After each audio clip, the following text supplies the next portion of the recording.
Hello and good early morning, Facebook family. I am DrAnnetteMD, your board certified pediatric cardiologist, coming to you live on this day. Hoping that everyone is doing well, that you've had a good start to your work week and about to conclude it with a fun weekend. I would first like to wish you all a happy Heart Month. And if you didn't know already, February is Heart Month, and it's an effort to bring awareness about heart disease. Heart disease is the number one cause of death in men and women, not just in the United States, but worldwide.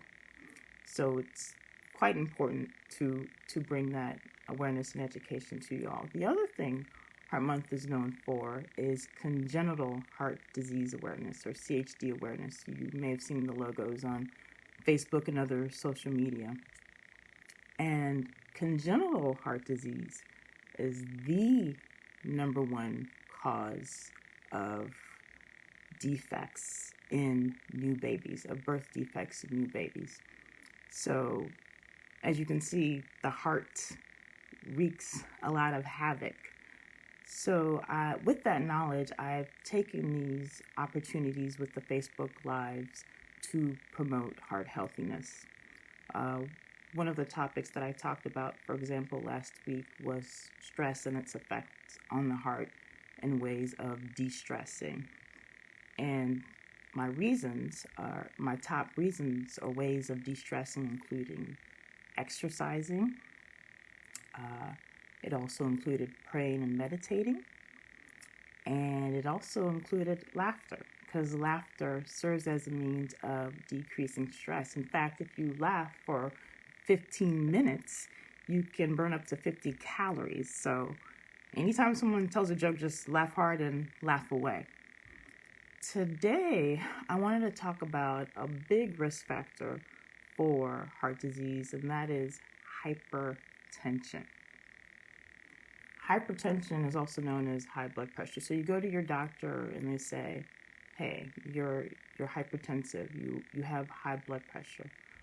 What does that mean? Well, blood pressure is something that your body actually needs. Okay, you need a blood pressure. It helps push blood throughout the body. It gets the blood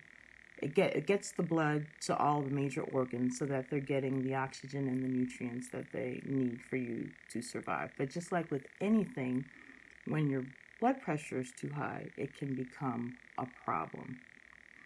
And in kids less than 13 years of age, blood pressure depends on their age, their gender, and their height. So whenever your child goes to the pediatrician and they get a set of vital signs, you want to make sure that the blood pressure that they get is within normal limits. For adults, actually for children greater than 13 years of age and adults, high blood pressure is defined as 130/80.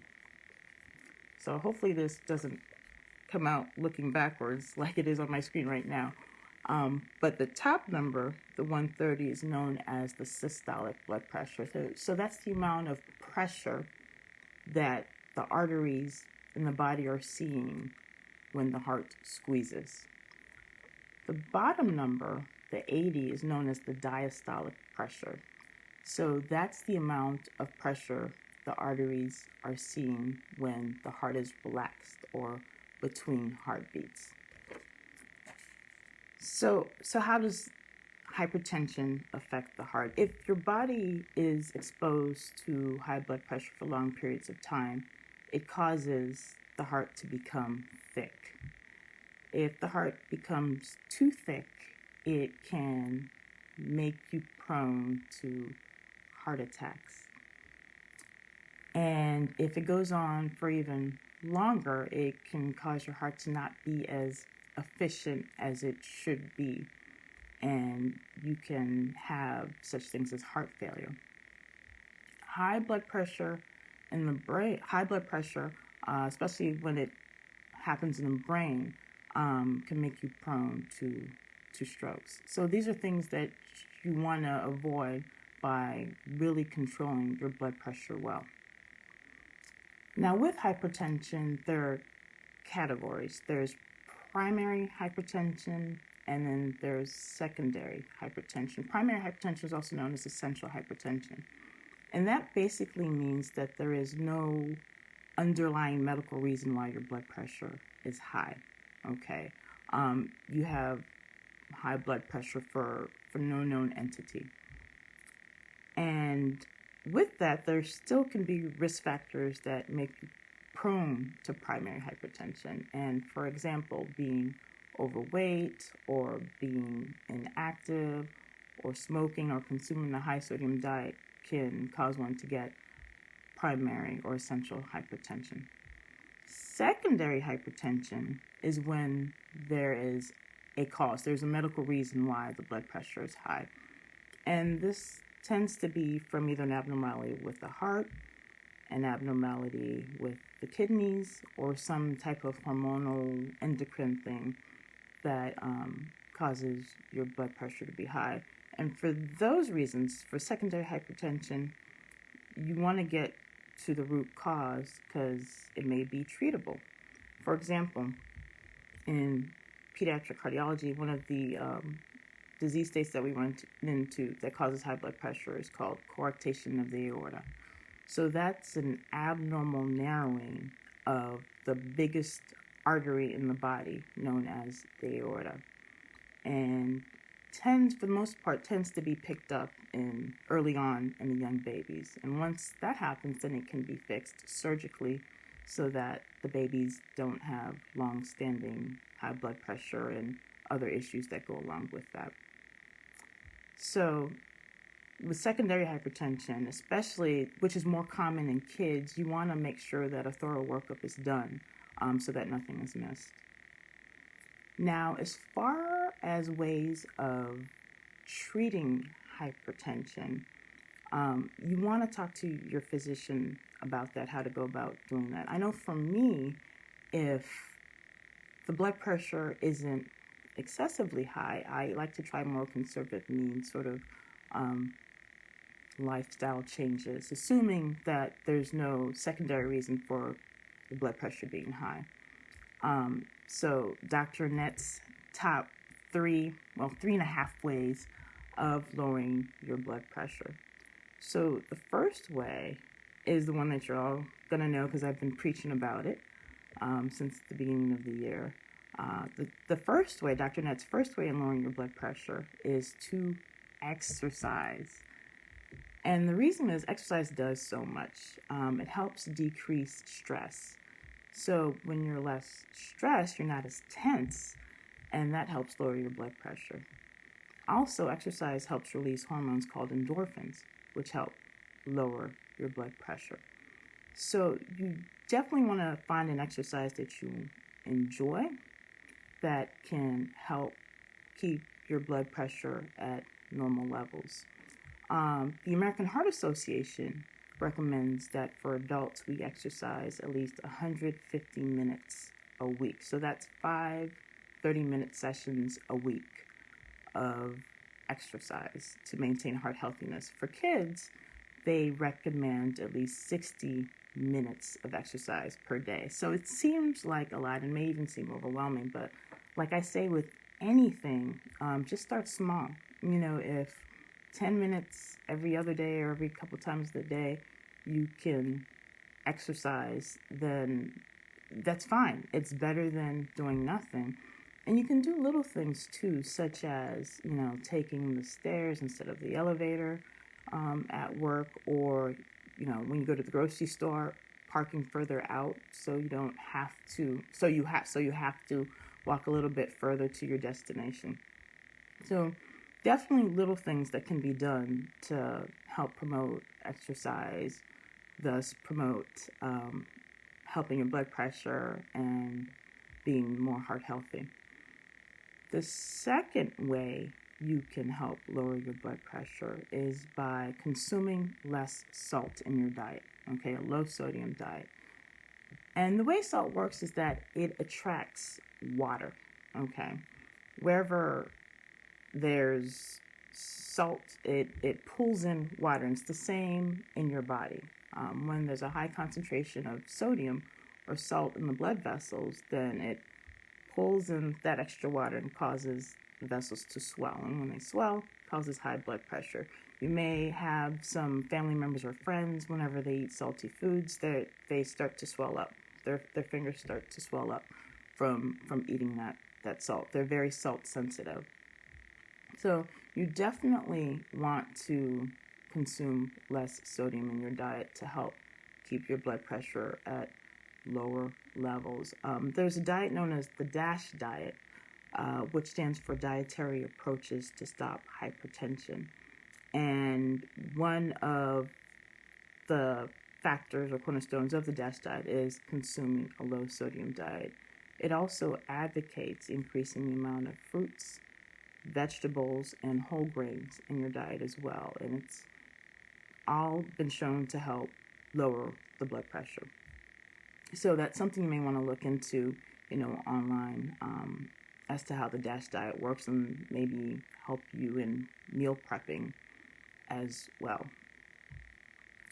So that's the DASH diet. That's Dr. Annette's second way of lowering your blood pressure, is to have a low sodium diet. The third way, Dr. Annette's third way of keeping your blood pressure low, and I don't encounter this too much in pediatrics, but for those adults that do, is if you smoke, stop. Stop smoking, because it definitely causes an increase in your blood pressure and causes hypertension, and thus is a risk factor for heart disease.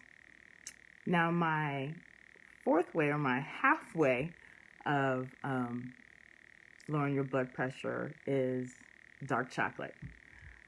So dark chocolate has been found in some studies to help lower blood pressure as well, because it contains an ingredient that's been shown or known to cause the arteries in the body to dilate, to get bigger. When it dilates, it helps bring down the blood pressure. So just to recap,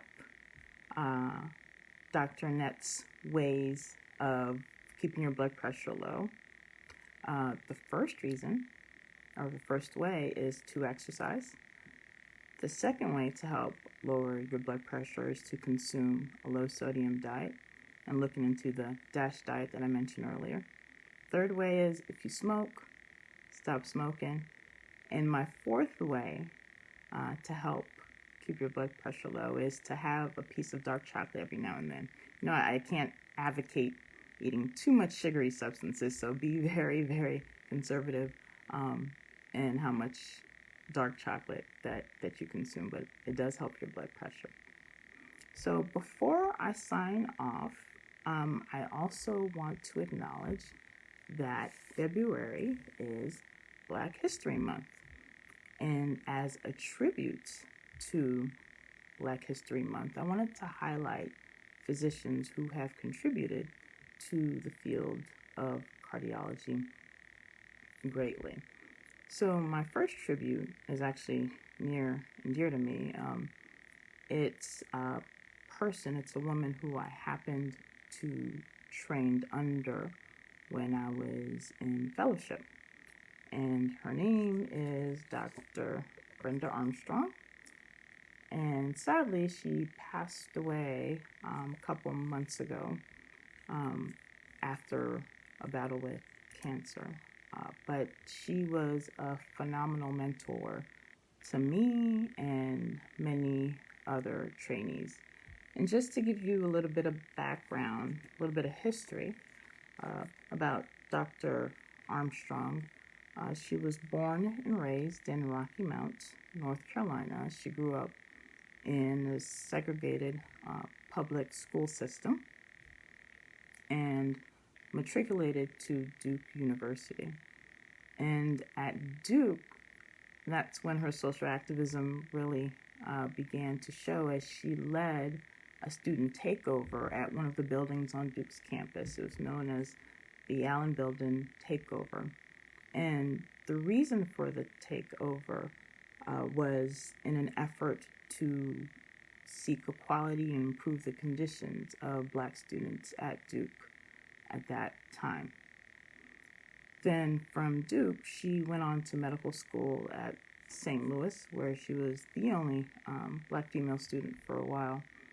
Then she graduated from there and came back to North Carolina and did her residency and fellowship training in pediatric cardiology at Duke as well. She became the second African American female to be board certified in pediatric cardiology in the United States. So she continued to advance at Duke, eventually getting full professorship. So she became a professor of pediatric cardiology at Duke. And she also worked and became an associate dean of admissions for Duke University's medical school. So she helped recruit medical students into Duke University School of Medicine. And with that, she created some of the most diverse medical school classes at Duke University. And because of that, it helped contribute to a diverse physician workforce throughout the country, throughout the world, really. But Dr. Armstrong's efforts didn't stop there. In her community, she served as a team physician and as a coach for her local track team, known as the Durham Striders. So with this tribute, I just want to thank Dr. Armstrong for all that she's dedicated to medicine, to education, and to humanity. And just let her and her family know and her friends know that she is very greatly missed.